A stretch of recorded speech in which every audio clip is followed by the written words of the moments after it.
مدینہ راحت قلب سینہ۔ حضور سید العالمین صلی اللہ علیہ وسلم فرماتے ہیں اے لوگوں سن لو، جو شخص مسجد کو آباد رکھتا ہے، مسجد سے محبت رکھتا ہے، اذان سن کر خدا کے گھر کو آباد کرنے کی نیت سے اپنے مقام سے نکل پڑتا ہے، اس بندے کا مقام ایسا ہی ہے جیسا کہ کسی شخص کا اللہ کی راہ میں تلوار لے کر نکلنا ہے۔ تو جو مجاہد کا اجر ہے، مجاہد کا جو ثواب ہے، اللہ تبارک و تعالیٰ وہی اجر و انعام، وہی ثواب جو ہے اذان سن کر مسجد کو آنے والے کو خدا عطا فرما رہا ہے۔ آپ غور کریں، ایک طرف وہ بندہ ہے جس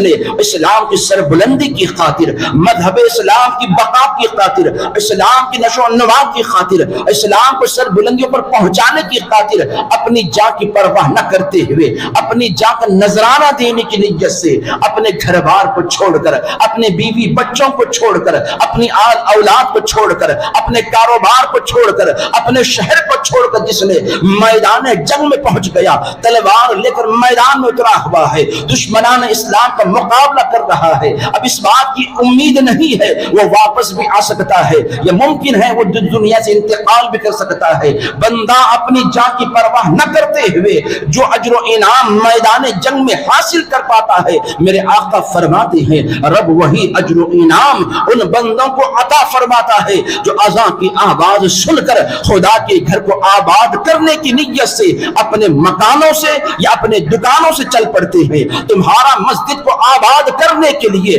اپنے گھروں سے نکلنا ایسا ہی ہے جیسا میدان جنگ میں مجاہد کا نکلنا ہے۔ تمہارا اپنے گھروں سے یا اپنے دکانوں سے خدا کے گھر میں حاضری دینا ایسا ہی ہے جیسا کہ دشمن کے سامنے تلوار لے کر اسلام کی سربلندی کی خاطر مقابلہ کرنا ہے۔ تو یقیناً میرے دوست اور بزرگوں، آج ہم اگر چاہے بھی تو جہاد کا ثواب تلوار لے کر میدان جنگ میں جا کر حاصل نہیں کر سکتے، نہ اس کی ضرورت ہے، نہ اسلام اس کی اس وقت اجازت دیتا ہے، مگر قربان جائیے میرے مصطفیٰ کے ان فرمان پر۔ میرے آقا دو جہاں نے یقیناً یہ سوچا، میرے آقا کو اس بات کا علم تھا میرے بعد میرے کچھ ایسے امتی ہوں گے جن کے دلوں میں جہاد کا ثواب پانے کی تمنا ہوں گی، جن کے دلوں میں رب العالمین کی راہ میں اپنی جان کا نذرانہ پیش کرنے کی حسرت ہوگی، لہٰذا اللہ کے رسول نے یہ طریقہ بتلایا ہے۔ کیا ہوا اگر تم میدان جنگ میں نہیں آ سکتے؟ کیا ہوا تم تلوار لے کر